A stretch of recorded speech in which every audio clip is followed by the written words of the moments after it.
دین vibes, دین کی آواز۔ الحمدللہ وکفا وسلام علی عبادہ الذین اصطفا، اما بعد، اعوذ باللہ من الشیطان الرجیم، بسم اللہ الرحمن الرحیم۔ من عمل صالحا من ذکر او انثی وهو مؤمن فلنحیینہ حیاة طیبہ۔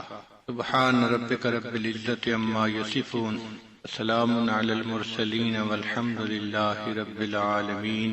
اللہم صلی علی سیدنا محمد وعلی آل سیدنا محمد وبارک وسلم۔ اللہ رب العزت کی نظر میں بندوں کی تقسیم دو طرح کی ہے۔ هو الذی خلقکم فمنکم کافر ومنکم مؤمن۔ وہ ذات جس نے تمہیں پیدا کیا، تم میں سے کچھ کافر ہیں اور کچھ مومن ہیں، کچھ ماننے والے کچھ نہ ماننے والے، کچھ دوست ہیں کچھ دشمن ہیں۔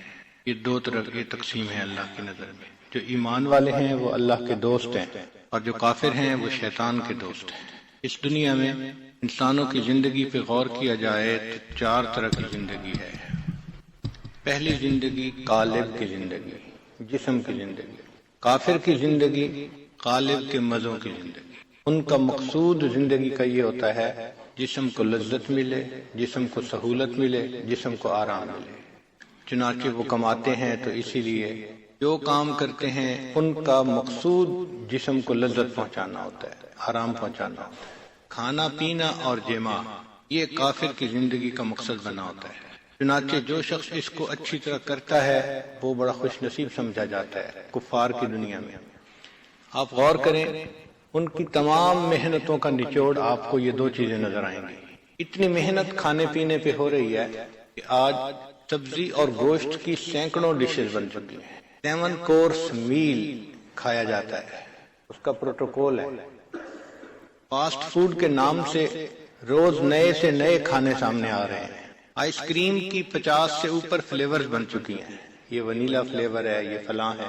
عقل حیران ہوتی ہے کہ کھانے پینے پہ اتنی محنت اور اس کی اتنی اہمیت، ایسے کہ جیسے انسان زندہ ہی کھانے کے لیے ہے۔ یأکلون کما تأکل الانعام، ایسے کھاتے ہیں جیسے کہ جانور کھاتے ہیں۔ جانور کی زندگی میں دو کام ہوتے ہیں، یا وہ کھاتا پیتا ہے یا جماع کرتا ہے۔ تو کفر کی زندگی میں بھی دو ہی کام ہیں، کھانا پینا اور اپنی شہوات کو پورا کر لینا۔ کیونکہ شہوت کو پورا کرنا مقصد بن گیا، اس لیے اس کو بھی پورا کرنے کے نئے سے نئے طریقے روز ڈھونڈے جا رہے ہیں۔ عورت نے اپنے بننے سنورنے کے لیے بیوٹی پارلر بن گئے ہیں۔ اگر آپ کبھی کسی دکان پر شیمپو پہ نظر ڈالیں، درجنوں کے حساب سے نام ہی یاد نہیں ہوتے۔ اس سے بال لمبے ہوتے ہیں، اس سے بال گھنے ہوتے ہیں، اس سے بال سیاہ ہوتے ہیں، اس سے بال نرم ہوتے ہیں۔ صرف بالوں کے اوپر اتنی محنت، اس کی وجہ یہ کہ مقصد جو زندگی کا یہ بن گیا۔ چنانچہ عورت اپنے بننے سنورنے میں آج لاکھوں روپیہ ضائع کر دیتی ہے۔ رشتہ داریوں میں اگر کوئی رشتہ ڈھونڈنا ہو تو لڑکوں کی طرف سے صرف جمال کو دیکھا جاتا ہے کہ لڑکی خوبصورت ہونی چاہیے، اس میں دینداری ہو یا نہ ہو اس کو نہیں دیکھا جاتا، الا ماشاءاللہ۔ اگر خوبصورت ہے تو بس سب کچھ ہے۔ اور لڑکی والے لڑکے میں مال دیکھتے ہیں، اگر امیر ہے، کاروبار اچھا ہے تو بس وہ سمجھتے ہیں سب کچھ ٹھیک ہے۔ تو ایک طرف سے مال دیکھا جاتا ہے اور دوسری طرف سے جمال کو دیکھا جاتا ہے۔ یہ آج کل کا معیار بن گیا۔ یہ زندگی حیوانی زندگی ہے، انسانی زندگی نہیں کہلاتی۔ چنانچہ قرآن مجید میں رب کریم ارشاد فرماتے ہیں اولئک کالانعام بل ہم اضل، یہ جانور ہیں، جانوروں سے بھی بدتر ہیں۔ اولئک هم الغافلون، یہ غفلت کی زندگی گزارنے والے لوگ ہیں۔ تو کفر کی زندگی بہائم کی زندگی ہے۔ ہاں، ان کے ماحول میں رہنے کی وجہ سے، ان کی تعلیمات سے متاثر ہو کے کچھ کلمہ گو بھی ایسے ہوتے ہیں جو انہی کا رنگ اختیار کر لیتے ہیں، ان کی پسند ناپسند بھی وہی بن جاتی ہے، وہ بھی کفر کے پرستار اور شریعت سے بیزار۔ یہ سارے لوگ یہ قالب کی زندگی گزارنے والے ہیں۔ ان کی تمام محنتوں کا مرکز اور محور انسان کا جسم۔ ایک دوسری طرح کی زندگی ہے، اس کو کہتے ہیں قلب کی زندگی۔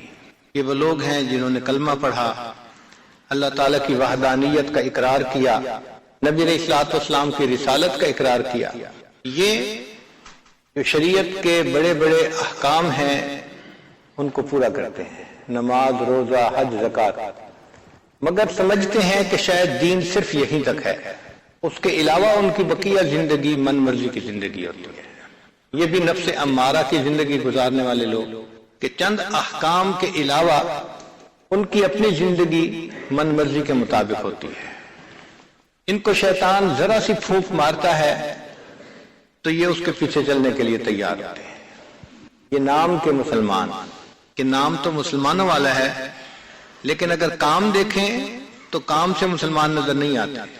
چنانچہ علامہ اقبال نے عجیب اشعار لکھے ہیں نام ابلیس کے نام سے، فارسی کے اشعار ہیں۔ فرماتے ہیں اے خدا بندے ثواب و ناثواب، اے نیکی اور بدی کے پیدا کرنے والے پروردگار، خیر اور شر یہ دونوں اللہ تعالی نے پیدا فرمائے ہیں۔ اے خدا بندے ثواب و ناثواب، اے خیر اور شر کے پیدا کرنے والے پروردگار، من شدم از صحبت آدم خراب، میں آدم کی صحبت سے بہت خراب ہو گیا ہوں، یہ اتنا بدکار بن گیا کہ اس نے مجھے بھی خراب کر ڈالا۔ اے خدا بندے ثواب و ناثواب، من شدم از صحبت آدم خراب، صید خود صیاد را گوید بگیر، شکار خود شکاری کو کہتا ہے کہ بھئی مجھے پکڑ لو۔ الاما از بندہ فرما پذیر، ایسے فرما بردار بندوں سے اللہ کی پناہ۔ یہ کیسے لوگ ہیں کہ جو خود مجھے کہتے ہیں کہ تو ہم سے جو چاہے گناہ کروا۔ فطرت او خام عزم او ضعیف، اس کی فطرت خام ہے اور اس کا عزم ضعیف ہے۔ تاب یک ضربم نیارد این حریف، یہ حریف تو میری ایک ضرب کی تاب بھی نہیں لا سکتا، ایک ضرب لگاتا ہوں اور یہ چت ہو جاتا ہے۔ ابن آدم چیست یک مشت خس است، ابن آدم کیا ہے؟ ایک مٹھی تنکوں کی مانند ہے۔ ابن آدم چیست یک مشت خس است، مشت خس را یک شرار از من بس است، اور یہ ایک مٹھی تنکے ان کے لیے تو میری طرف سے ایک شرر ہی کافی ہے، ایک شعلہ ہی کافی ہے۔ اندری عالم اگر جز خس نبود، اے اللہ اگر اس جہان میں ان تنکوں کے سوا اور کوئی چیز بھی نہیں ہے، این قدر آتش مرا دادن چے سود، تو آپ نے مجھے اتنی آگ کیوں عطا کی ہے؟ اے خدا یک زندہ مرد حق پرست، اے اللہ ایک کوئی مرد حق جو زندہ ہو ایسا مجھے دکھا دے، لذت شاید کہ یابم در شکست، کہ جس کی وجہ سے مجھے بھی شکست حاصل ہونے کی لذت نصیب ہو جائے۔ کوئی تو ایسا مومن ہو جو مجھے بھی ہرا ڈالے۔ تو انسان نفس امارہ کی وجہ سے ایسی زندگی گزارتا ہے کہ من مرضی کی زندگی۔ یہ اگرچہ کلمہ پڑھا ہوا بندہ ہے لیکن اس کی زندگی اسلام والی زندگی نہیں ہوتی، من مرضی کی زندگی ہوتی ہے۔ یعلمون ظاہرا من الحیات الدنیا وہم عن الآخرۃ ہم غافلون، دنیا کی زندگی کے بارے میں تو بہت اچھا جانتے ہیں مگر آخرت کے معاملات میں بالکل ان کی عقل کام نہیں کرتی۔ ایسے لوگوں کا مقصود صرف مال کمانا اور دنیا کی اچھی زندگی گزارنا، اس لیے وہ کہتے ہیں میرے مرنے کے بعد میرے بچوں کا کیا بنے گا۔ کبھی یہ بھی سوچا کہ بچوں کے مرنے کے بعد بچوں کا کیا بنے گا؟ یہ سوچ نہیں آتی کہ بچوں کے مرنے کے بعد ان بچوں کا کیا بنے گا، نہیں، میرے مرنے کے بعد بچوں کا کیا بنے گا۔ بھئی جو تمہارا پروردگار ہے وہ تمہارے بچوں کا بھی پروردگار ہے، اللہ ان کو رزق دے گا، مگر ان کی زندگی صرف مال کے کمانے تک محدود ہوتی ہے۔ اس لیے آج کے دور کا ایک بڑا فتنہ کیا ہے؟ یا لیت لنا مثل ما اوتی قارون، اے کاش ہمارے پاس بھی اتنا کچھ ہوتا جتنا قارون کے پاس تھا۔ انہ لذو حظ عظیم، تو کفر غالب کی زندگی گزارنے والے لوگ اور جو کلمہ پڑھنے والے مسلمان ہیں وہ اسلام کی زندگی گزارتے ہیں، مگر اس میں اگر اپنے آپ پر محنت نہ کریں تو بعض ایسے ہوتے ہیں جو غفلت میں بہت ہی زیادہ حیوانی زندگی گزارتے ہیں۔ مال پیسہ ان کے پاس ہو تو وہ اپنی عیاشیوں میں مشغول ہوتے ہیں، ان کو سکرین کے تماشے دیکھنے کی شوق رہتا ہے اور اپنی خواہشات کو پورا کرنا ان کا بھی مقصد بنا ہوتا ہے۔ ان کے بارے میں علامہ اقبال کہتے ہیں وضع میں تم ہو نصارا تو تمدن میں ہنود، وضع میں تم ہو نصارا تو تمدن میں ہنود، یہ مسلمان ہیں جنہیں دیکھ کے شرمائیں یہود، کہ نام کے مسلمان ہوتے ہیں مگر ان کی باتیں، ان کا لباس، ان کا اٹھنا بیٹھنا وہ سارا کا سارا کفر کی مانند ہوتا ہے۔ اور من تشبہ بقوم فہو منہم، نبی اسلام نے ارشاد فرمایا جس نے جس قوم سے مشابہت اختیار کی وہ انہی میں سے شمار کیا جائے گا۔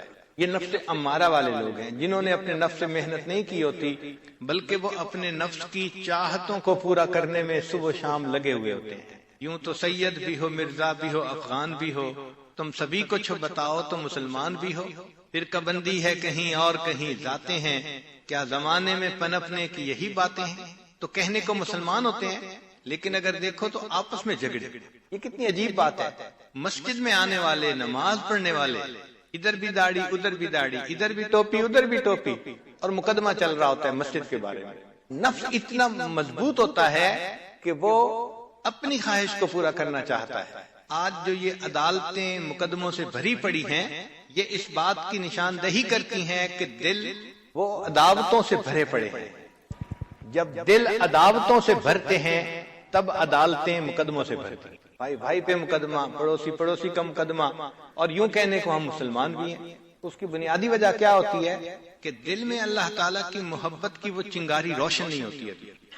شاعر نے کہا، حقیقت خرافات میں کھو گئی، یہ امت روایات میں کھو گئی، لبھاتا ہے دل کو بیان خطیب، مگر لذت شوق سے بے نصیب۔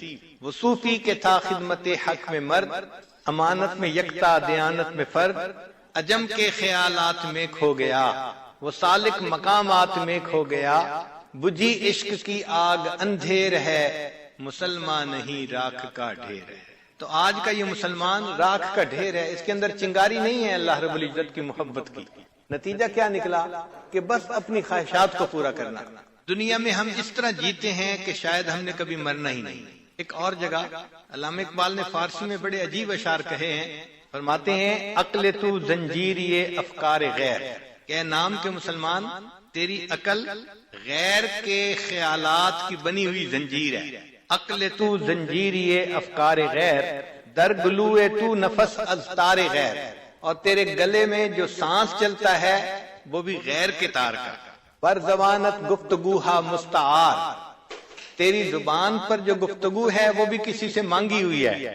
در دلے تو آرزوہا مستعار، اور تیرے دل میں جو آرزویں ہیں وہ بھی کسی سے ادھار لی گئی ہیں۔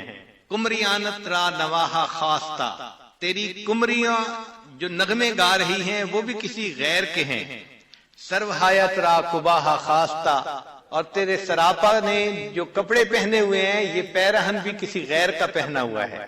آ نگاہ شر ما زاغ البصر، وہ ہستی کہ جن کی نگاہ ما زاغ البصر تھی کہ کجی کی طرف نہیں جاتی تھی، سوئے قوم خیش باز آید اگر وہ اللہ کے محبوب صلی اللہ علیہ وسلم دوبارہ اپنی امت کی طرف آ جائیں، لست منی گویدت مولا ما، تو میرے مالک میرے آقا یہ فرمائیں گے کہ تم میری امت میں سے ہی نہیں ہو، وائے ماں اے وائے ماں اے وائے ماں۔ تو حالت ایسی ہی ہے کہ نام کے مسلمان لیکن کام دیکھو تو وہ مسلمانوں والے نظر نہیں آتے، وہ بھی حیوانوں والے ہی ہیں۔ ایک تیسری زندگی وہ ایمان والی زندگی ہے، اس میں انسان اعمال نیک کرتا ہے، دین کے کام کرتا ہے، علم پڑھتا ہے، ذکر اذکار بھی کرتا ہے، مگر اس کا تزکیہ نہیں ہوتا، نفس کا تزکیہ نہیں ہوتا، قلب کا تصفیہ نہیں ہوتا۔ نتیجہ کیا ہوتا ہے کہ وہ ظاہری گناہوں سے تو بچتا ہے، چھپے گناہوں سے نہیں بچتا۔ وہ گناہوں سے اس لیے بچتا ہے کہ لوگ کیا کہیں گے، بدنامی نہ ہو جائے۔ اللہ رب العزت کی عظمت کی وجہ سے گناہوں کو چھوڑنا یہ چیز اس کے اندر نہیں ہوتی، چنانچہ جلوت متقیوں والی ہوتی ہے اور خلوت فاسق و فاجر والی ہوتی ہے۔ یہ آدمی گناہ تو موقع پہ کر بیٹھتا ہے چونکہ نفس بے قابو ہوتا ہے، مگر پچھتاتا بھی ہے، اللہ کے سامنے روتا بھی ہے، معافیاں بھی مانگتا ہے، مگر نفس کو لگام نہیں ڈال پاتا۔ بس اوقات دین کے کام میں بھی لگا ہوا ہوتا ہے، خوب وقت لگاتا ہے، تسبیحات بھی خوب پڑھتا ہے، اجتماعات میں آتا جاتا ہے، دین کی بات کرتا ہے، دین پہ لوگوں کو ترغیب دیتا ہے، مگر اپنا حال یہی ہوتا ہے کہ ذرا گناہ کا موقع آیا اور اس کا وضو ٹوٹا، یہ پیشاب سے پھسلنے والا بندہ۔ یہ دو رنگی کی زندگی ہوتی ہے، اس لیے ہمارے اکابر نے فرمایا، دو رنگی چھوڑ دے یک رنگ ہو جا، سراسر موم ہو جا یا سنگ ہو جا۔ یہ منافقت کی زندگی ہوتی ہے، اوپر سے میاں تسبیح اور اندر سے میاں کسبی۔ 100 گناہ ہیں اگر فرض کرو شریعت میں تو یہ 90 کو چھوڑ دے گا، لیکن 10 گناہ ہوں گے، 95 کو چھوڑ دے گا 5 گناہ ہوں گے، 98 گناہوں کو چھوڑ دے گا 2 گناہ ہوں گے، 1-2 گناہ ایسے ہوتے ہیں جو چلتے ہیں، وہ کہ زبان پہ بھی دین کی باتیں اور اٹھنا بیٹھنا بھی دین والوں کے ساتھ، مگر 100% گناہوں سے جان نہیں چھوٹتی۔ شریعت نے جس کو کہا نا ادخلوا فی السلم کافہ، پورے کے پورے سلامتی میں داخل ہو جاؤ، اسلام میں داخل ہو جاؤ، وہ کیفیت نہیں ہوتی۔ ہماری علاقائی زبان میں کہتے ہیں کنڈا وچے رہا، وہ کانٹا اٹکا ہی رہتا ہے، گناہ سے جان نہیں چھوٹتی۔ مہلک بیماریاں سینے میں ہوتی ہیں، تکبر ہے، عجب ہے، کینہ، حسد، بخل، ان تمام بیماریوں کے ساتھ یہ دین کی زندگی بھی گزار رہا ہوتا ہے۔ چنانچہ نبی علیہ الصلوۃ والسلام نے ایک حدیث مبارکہ میں ارشاد فرمایا، یہ حدیث مبارکہ بہت دل کے کانوں سے سننے والی بات ہے، امید ہے کہ آپ حضرات تعاون فرمائیں گے اور پوری توجہ سے اس کو سنیں گے۔ ظالم مولا ابی حذیفہ روایت کرتے ہیں کہ قال رسول اللہ صلی اللہ علیہ وسلم یؤتی باقوام من ولد آدم یوم القیامت معهم حسنات کانھا مثل جبال تہامہ، قیامت کے دن کچھ لوگ پیش کیے جائیں گے جن کی نیکیاں تہامہ کے پہاڑوں کے برابر ہوں گی، جن کی نیکیاں تہامہ کے پہاڑوں کے برابر ہوں گی، یعنی پہاڑوں برابر نیکیاں۔ اس کا مطلب نیکی کے کام خوب دوڑ دوڑ کے کرتے تھے، بھاگ بھاگ کے کرتے تھے۔ حتی اذا دنوا یعنی اشرفوا علی الجنت نودی فیہم لا نصیب لکم فیہا، جب جنت کے قریب آئیں گے تو ان کو کہہ دیا جائے گا ان کا جنت میں کوئی حصہ نہیں ہے۔ قل تو صحابی کہتے ہیں کہ میں نے پوچھا یا رسول اللہ، اے اللہ کے رسول صلی اللہ علیہ وسلم، جل ہؤلاء القوم لنا حتی نعرفہم، آپ ذرا اس قوم کی کوئی حلیہ بیان کر دیجئے، تفصیل بیان کر دیجئے تاکہ ہم ان کو پہچان تو لیں۔ فوالذی بعثک بالحق لقد خشیت ان اکون منہم، وہ ذات جس نے آپ کو حق کے ساتھ بھیجا مجھے ڈر ہے کہ کہیں میں بھی ان میں سے نہ ہوں۔ فقال نبی علیہ السلام نے ارشاد فرمایا اما انہم کانوا یصومون، یہ وہ لوگ ہوں گے جو روزے رکھتے ہوں گے، ویصلون نمازیں پڑھتے ہوں گے، ویقومون لیلہم اور راتوں کو تہجد بھی پڑھتے ہوں گے، ولکنہم اذا شرع لہم شیء من الحرام وثبوا علیہ، جب ان کو کوئی گناہ کرنے کا موقع ملتا ہوگا تو وہ گناہ کر لیتے ہوں گے۔ فَأَحْبَطَ اللَّهُ عَزَّ وَجَلَّ أَعْمَالَهُمْ، اور اللہ تعالیٰ ان کے کیے ہوئے عملوں کو ضائع فرما دیں گے۔ اب یہاں چند باتیں غور طلب ہیں کہ یہ وہ لوگ نہیں ہیں جو دین سے بیزار ہوتے ہیں، ان کے اعمال تہامہ پہاڑوں کے برابر نیکیاں ہوں گی، اور یہ صرف فرض نمازیں نہیں پڑھتے ہوں گے، یہ رات کی تہجد گزار لوگ ہوں گے، دیندار لوگ ہوں گے، اوڑھنا بچھونا دین ہوگا۔ مگر مسئلہ کیا ہوگا؟ مسئلہ یہ ہوگا کہ جب گناہ کا موقع ملتا ہوگا تو گناہ سے رکتے نہیں ہوں گے، نتیجہ کیا ہوگا؟ اللہ تعالیٰ ان کے کیے ہوئے عملوں کو ضائع کر دیں گے۔ اب ایک طرف تو پہاڑوں برابر نیکیاں ہیں اور دوسری طرف ان کو اللہ تعالیٰ قیامت کے دن ہوا منصورہ بنا دیں گے، مٹی بنا دیں گے۔ ایسا کیوں ہوگا؟ اس کی وجہ یہ ہے کہ یہ اللہ رب العزت کی پوجا کرنے کی بجائے اپنے نفس کی پوجا کرتے ہوں گے، اور یہ اللہ کے ساتھ شرک ہوگا۔ دیکھیں، ایک ہے ظن پرستی، زر پرستی، شہوت پرستی، نفس پرستی، یہ سب کی سب بت پرستی ہی کی اقسام ہیں، خدا پرستی کوئی اور چیز ہے۔ تو یہ اتنی نیکیاں کرنے کے باوجود بھی گویا بت پرستی کرنے والے لوگ ہیں۔ اللہ تعالیٰ قرآن مجید میں ارشاد فرماتے ہیں افرأیت من اتخذ الہہ ہوا، کیا دیکھا آپ نے اسے جس نے اپنی خواہشات کو اپنا معبود بنا لیا؟ تو یہ اللہ کو معبود بھی بنا رہے ہیں مگر نفس کو بھی معبود ہی بنایا ہوا ہے، اس کی بھی عبادت کرتے ہیں، اس کے سامنے بھی جھک جاتے ہیں۔ نتیجہ کیا نکلا کہ اس شرک کی وجہ سے اللہ تعالیٰ کیے ہوئے عملوں کو ضائع فرما دیں۔ اللہ تعالیٰ نے قرآن مجید میں اپنے حبیب صلی اللہ علیہ وسلم سے فرمایا لئن اشرکت لیحبطن عملک، اگر آپ بھی شرک کریں گے تو کیے ہوئے عملوں کو ہم ضائع کر دیں گے۔ ذرا غور کیجئے، یہ اتنا اہم مسئلہ ہے کہ کی ہوئی نیکیاں برباد ہو جائیں گی اور انسان قیامت کے دن خالی ہاتھ کھڑا ہوگا۔ لہذا یہ بہت ہی توجہ طلب بات ہے کہ ہم شریعت کی چند باتوں پر عمل کر کے خوش نہ ہو جائیں کہ جی ہم تو بڑے نیک بن گئے۔ دیکھنا یہ ہے کہ پوری شریعت پر عمل کرتے ہیں یا نہیں کرتے، اللہ کے سامنے پوری طرح اپنا سر جھکاتے ہیں یا نہیں جھکاتے، اور اگر منمانی کر لیتے ہیں، خفیہ گناہ کر لیتے ہیں، خلوت میں گناہ کر لیتے ہیں، تو اس کا مطلب یہ کہ ہم تو اپنے نفس کی پوجا کر رہے ہیں، جس کی وجہ سے قیامت کے دن پہاڑوں برابر نیکیوں کے باوجود جنت میں نہیں جا سکیں گے، جہنم میں جانا پڑے گا۔ ہمارے یہاں اکٹھے ہونے کا بنیادی مقصد یہی ہے کہ ہم اپنے نفس پر ایسی محنت کریں کہ نفس کو شریعت کی لگام پہنا دیں، 100% شریعت پر عمل کرنے کی ہمیں سعادت نصیب ہو جائے۔ ہم اس نیکی کے راستے پر چلے تو صحیح، لیکن 100 قدم تھے تو کسی نے 80 اٹھا لیے، کسی نے 90 اٹھا لیے، 100 نہیں اٹھا سکے۔ حسرت ہے اس مسافر مضطر کے حال پر جو تھک کے رہ گیا ہو منزل کے سامنے۔ کتنی عجیب بات ہے، لوگ بھی ہمیں دیندار سمجھتے ہیں اور ہمارا اٹھنا بیٹھنا ہے بھی دینداروں والا، لیکن 100% گناہ نہ چھوڑنے کی وجہ سے اللہ رب العزت کے دفتروں میں ہم نیک نہیں کہلاتے، وہاں ہم دو رنگی والے منافق کہلاتے ہیں۔ تو یہ بہت اہم نقطہ ہے کہ ہم پورے گناہوں کو چھوڑیں اور اللہ تعالیٰ کے سامنے اپنے سر کو جھکا دیں، ہر کام شریعت کے مطابق کریں۔ آج کل نوجوان اپنی خواہشات کو پورا کرنے میں جھجک محسوس نہیں کرتے، ہاں اتنا ضرور دیکھتے ہیں کہ کسی کو پتہ نہ چلے۔ خاوند اتنا خیال کرتا ہے کہ بیوی کو پتہ نہ چلے، اس کے بعد اس کی ٹیلی فون پہ بات کہیں ہوتی ہے، میسیجز ہوتے ہیں، اس سے غم نہیں ہوتا۔ بیوی بھی اتنا دیکھتی ہے کہ خاوند کو پتہ نہ چلے۔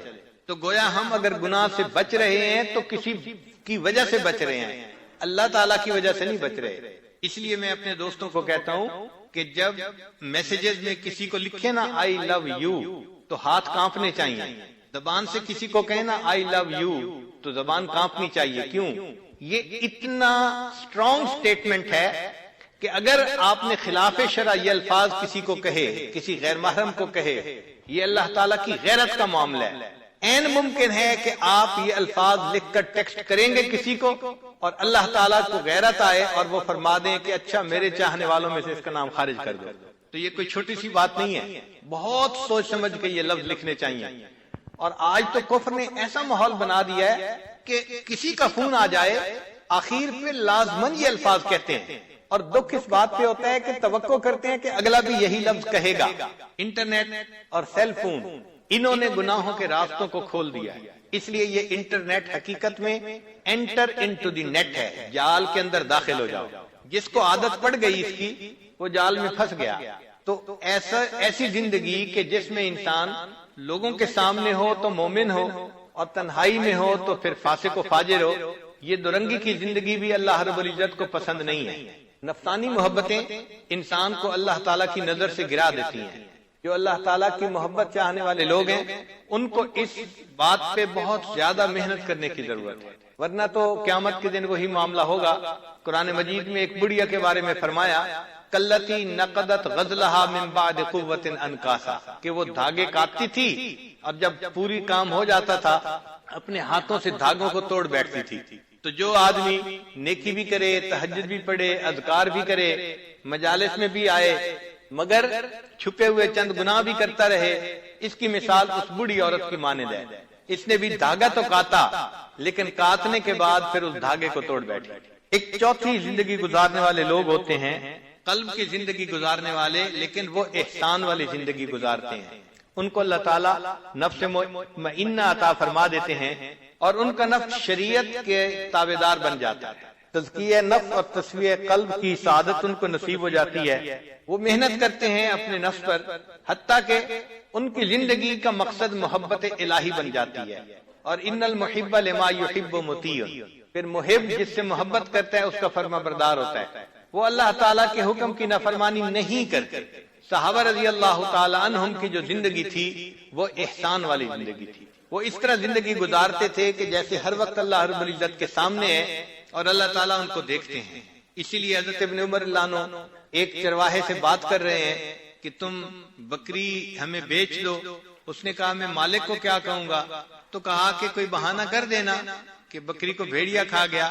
تو وہ چرواہا سن کے کہتا ہے فَأَيْنَ اللَّهُ، اگر یہ میں کہوں گا تو پھر اللہ کہاں ہے؟ مقصد یہ تھا کہ اللہ بھی تو دیکھ رہا ہے نا۔ اس کا مطلب یہ کہ ان کا ایمان اتنا قوی تھا، ہم جو کر رہے ہیں پروردگار دیکھ رہا ہے۔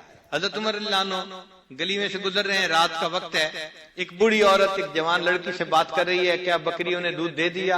اس نے کہا دے دیا۔ کتنا دیا؟ اس نے کہا آج کم دیا ہے۔ وہ کہتی ہے اچھا کچھ پانی ملا دو، چونکہ لینے والا آئے گا تو وہ تو پورا دودھ مانگے گا۔ اس نے کہا کہ آپ کو پتہ نہیں عمر لانو نے منع کر دیا ہے کہ دودھ میں پانی کوئی نہ ملائے۔ تو بوڑھی عورت آگے سے کہتی ہے کون سا عمر دیکھ رہے ہیں؟ تو وہ جوان لڑکی جواب دیتی ہے اگر عمر لانو نہیں دیکھ رہے تو عمر لانو کا خدا تو دیکھ رہا ہے۔ حضرت عمر لانو اس جواب سے اتنے خوش ہوئے کہ واپس گھر آئے، دن ہوا تو پھر اس بچی کے لیے رشتے کا پیغام بھیجا اور اپنے ایک بیٹے کے ساتھ اس کا نکاح کر دیا۔ تو یہ ایمان کے انسان گناہ کے وقت بھی یہ سوچے کہ میں نے اپنے رب کی نافرمانی نہیں کرنی۔ چنانچہ ایک عورت کہیں ویرانے میں تھی تو ایک مرد نے اس کو دیکھ کے کہا کہ بس یہاں تو تنہائی ہے، میں ہوں یا آپ ہیں یا ستارے ہیں؟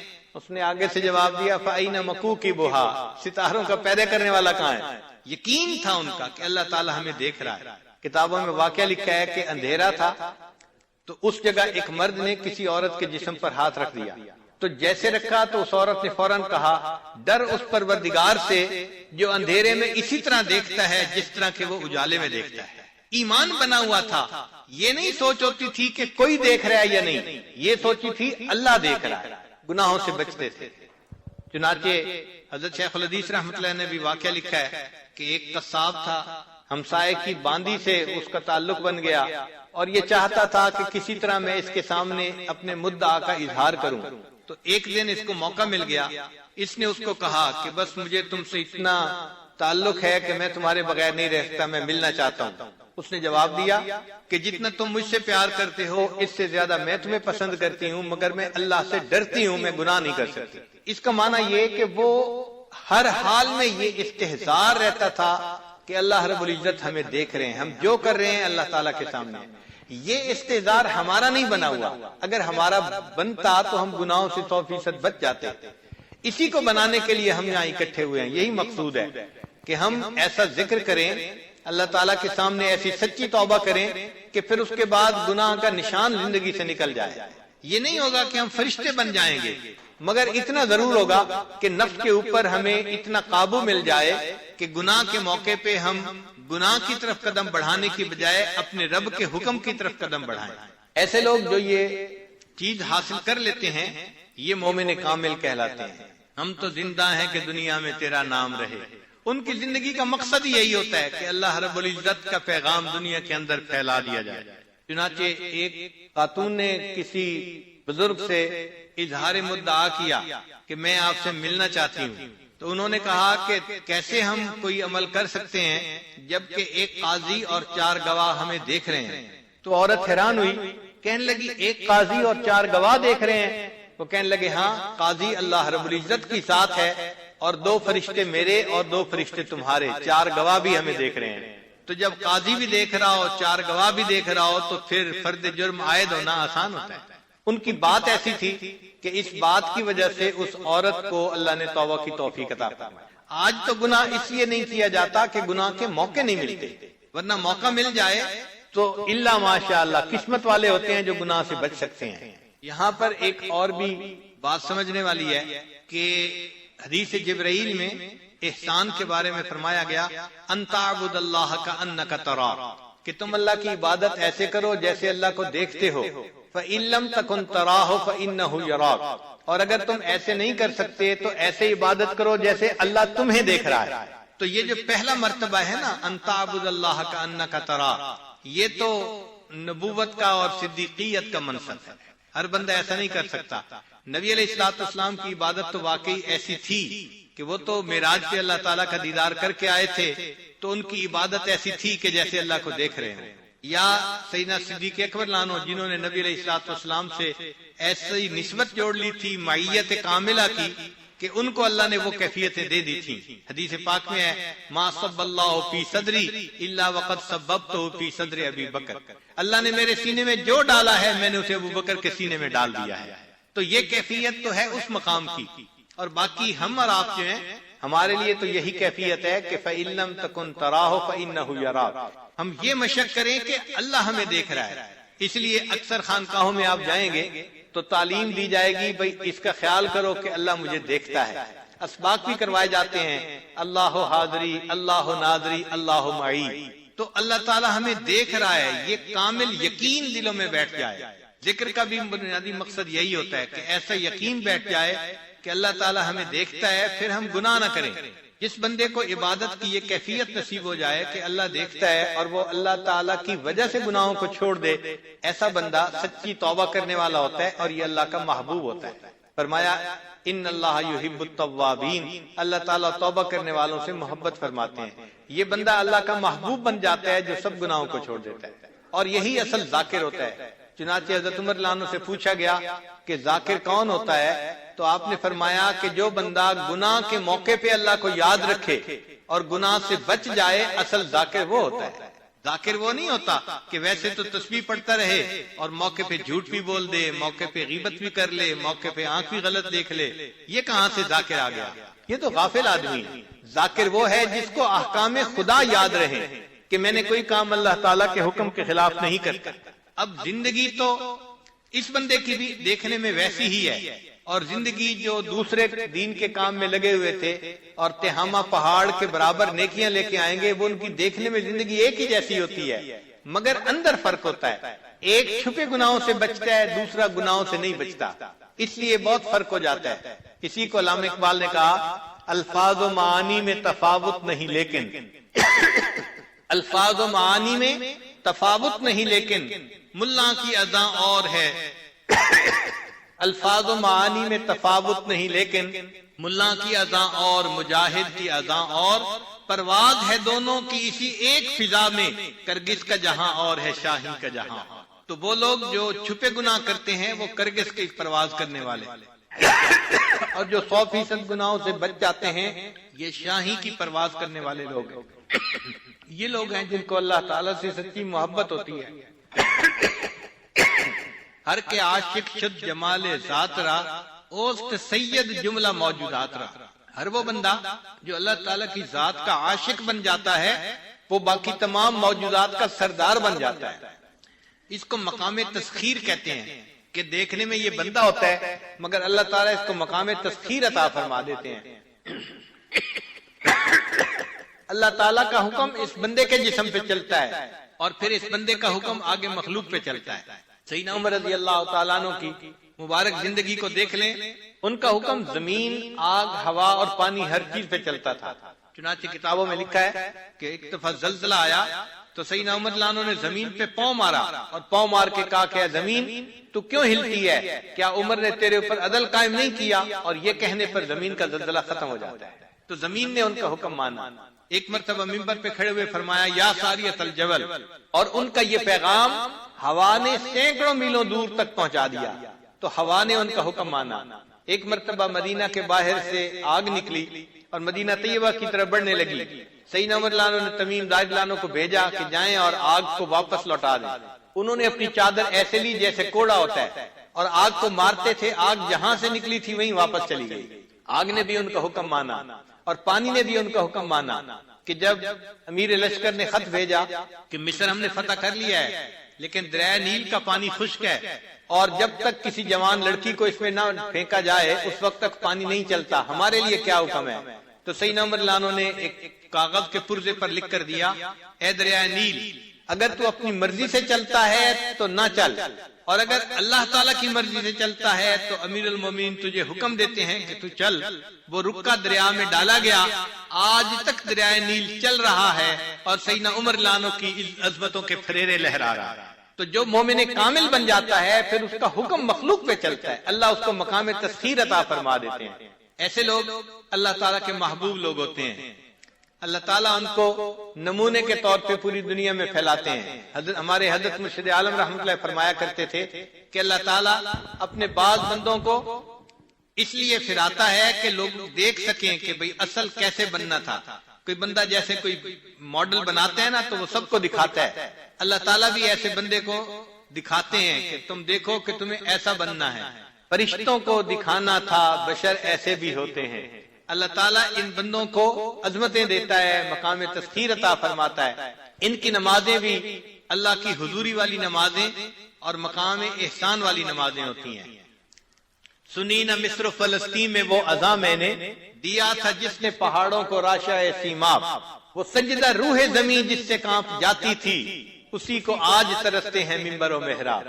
آج اسی چیز کی کمی ہے کہ ہم 100% گناہوں سے نہیں بچ پا رہے. ہم بہت سارے گناہوں سے بچتے ہیں مگر سب گناہوں سے نہیں بچتے. تو یہاں آنے کا مقصد یہ ہے کہ سب گناہوں سے بچنے کی نیت کریں اور آئندہ زندگی ایسی گزارنے کی کوشش کریں. جب ایسی زندگی گزاریں گے تو رب کریم کی ہم پر رحمت ہوگی. تیرے دریا میں طوفان کیوں نہیں ہے, تیرے دریا میں طوفان کیوں نہیں ہے, خود ہی تیری مسلمہ کیوں نہیں ہے, ابس ہے شکوہ تقدیر یزداں تو خود تقدیر یزداں کیوں نہیں ہے. اگر انسان مومن کامل بن جائے اور مقام تسخیر مل جائے تو پھر اس کی زبان سے نکلتا ہے اور اللہ تعالیٰ اس کی بات کو پورا فرما دیتے ہیں. حدیث پاک سے اس کا ثبوت ملتا ہے. فرمایا میرا بندہ جو مانگتا ہے میں عطا کر دیتا ہوں. علامہ اقبال نے بڑے اچھے اشعار لکھے. عقل ہے تیری سفر, عشق ہے شمشیر تیری. سفر کہتے ہیں ڈھال کو, اور انسان کو اللہ نے عقل اس لیے دی کہ وہ گناہوں سے بچ سکے. یہ عقل ڈھال بن جاتی ہے, گناہوں سے بچاتی ہے بندے کو. عقل ہے تیری سفر, عشق ہے شمشیر تیری, میرے درویش خلافت ہے جہانگیر تیری. ماں سو اللہ کے لیے آگ ہے تکبیر تیری, تو مسلمان ہے تو تدبیر ہے تقدیر تیری. تیری تدبیر تیری تقدیر بن جائے گی.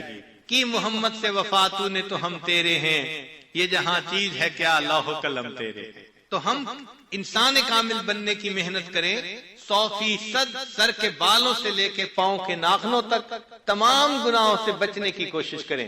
ایک گناہ کر دینا, چند گناہ کر دینا, یہ نفس کی پوجا ہے اور اللہ تعالیٰ کو یہ بات بہت ناپسند ہے. تو آج کے بعد جب نفس گناہ کے اوپر ابھارے تو اس وقت فوراً سوچئے میں نے مشرک بننا ہے نفس کی پوجا کر کے, یا میں نے نفس کی مخالفت کر کے موحد بننا ہے, اللہ کی بات ماننی ہے. تو پھر آپ کے لیے گناہوں سے بچنا آسان ہو جائے گا. اللہ تعالیٰ ہمیں غفلت سے محفوظ فرمائے اور ہمیں اللہ تعالیٰ کامل ایمان والی شریعت والی زندگی گزارنے کی توفیق عطا فرمائے. ہم اس میں کمزور ہیں تو ہم اگر یہ کام نہیں کر پاتے تو اللہ تعالیٰ کے لیے تو یہ آسان ہے نا. تو اپنے آپ کو اللہ تعالیٰ کے سامنے پیش کریں کہ اے کریم آقا, ہم آپ کے عاجز مسکین بندے ہیں, بہت کوششیں کرتے ہیں, ہر دفعہ توبہ کرتے ہیں پھر توڑ بیٹھتے ہیں, پھر توبہ کرتے ہیں پھر توڑ بیٹھتے ہیں, مگر میرے اللہ ہم آپ کے یہاں اس گھر میں حاضر اس لیے ہوئے ہیں کہ ہم 100% آپ کے فرما بردار بن کر زندگی گزارنا چاہتے ہیں. اے اللہ آپ ہم پر رحمت کی نظر فرما دیجئے اور ہمارے من کو صاف کر دیجئے. ہمارے لیے اپنے آپ کو دھونا مشکل ہے. اس کی مثال ایسی ہے کہ ایک بچہ چھوٹا ہوتا ہے نا, تو وہ اپنے آپ کو گندا تو کر بیٹھتا ہے لیکن وہ اپنے آپ کو دھونے کے قابل نہیں ہوتا. تو پھر وہ رونا شروع کر دیتا ہے, ماما ماما, شور مچانا شروع کر دیتا ہے. اور ماں جب اس کو دیکھتی ہے تو ماں نفرت نہیں کرتی, ماں سمجھتی ہے بچہ ہے نادان ہے, اس نے کپڑوں میں ہی جو ہے گندگی کر دی, تو وہ اس کو لے جاتی ہے اور جا کے دھو لیتی ہے, خوشبو لگا لیتی ہے, پھر اس بچے کو سینے سے بھی لگا لیتی ہے. تو اسی طرح ہم گناہ کر بیٹھتے ہیں تو ہم کم از کم اللہ اللہ اللہ اللہ کو پکاریں تو صحیح نا. کبھی تہجد پڑھ کے, کبھی نماز پڑھ کے, کبھی تلاوت کر کے کہ اے کریم آقا ہم پر رحمت کی نظر فرما دیجئے. ہمارے لیے ستھرا ہونا مشکل ہے, آپ کے لیے تو ستھرا کرنا آسان ہے. آپ کی ایک رحمت کی نظر ہوگی اور بیڑا پار ہو جائے گا. اور ویسے بھی قرآن مجید میں اللہ تعالیٰ ارشاد فرماتے ہیں وَلَوْلَا فَضْلُ اللَّهِ عَلَيْكُمْ وَرَحْمَتُهُ مَا زَكَا مِنْكُمْ مِنْ أَحَدٍ أَبَدًا. اگر اللہ کا فضل اور اللہ کی رحمت تمہارے اوپر نہ ہوتی تم میں سے کوئی بندہ کبھی بھی ستھرا نہ ہو سکتا. وَلَكِنَّ اللَّهَ يُزَكِّي مَن يَشَاءُ, اللہ جس کو چاہتے ہیں ستھرا کر دیتے ہیں. تو جب اللہ ہی نے ستھرا کرنا ہے تو مطلب یہ کہ ہم اللہ کا دروازہ کھٹکھٹائیں, اللہ کی بارگاہ میں عاجزی کریں, روئیں دھوئیں, معافی مانگیں. اے اللہ ہم نے زندگی گناہوں میں گزار دی, اب تو بال بھی سفید ہو گئے. اے کریم آقا اب تو اس نفس کی زندگی سے جان چھڑا دیجئے, اب تو ہمیں اپنا بندہ بنا لیجئے. انشاءاللہ جب ہم یہ دعائیں کریں گے اور اللہ تعالیٰ سے مانگیں گے تو اللہ تعالیٰ کی رحمت کی نظر ہوگی اور اللہ تعالیٰ ہمارے لیے پوری شریعت کے مطابق زندگی گزارنا آسان فرما دیں گے.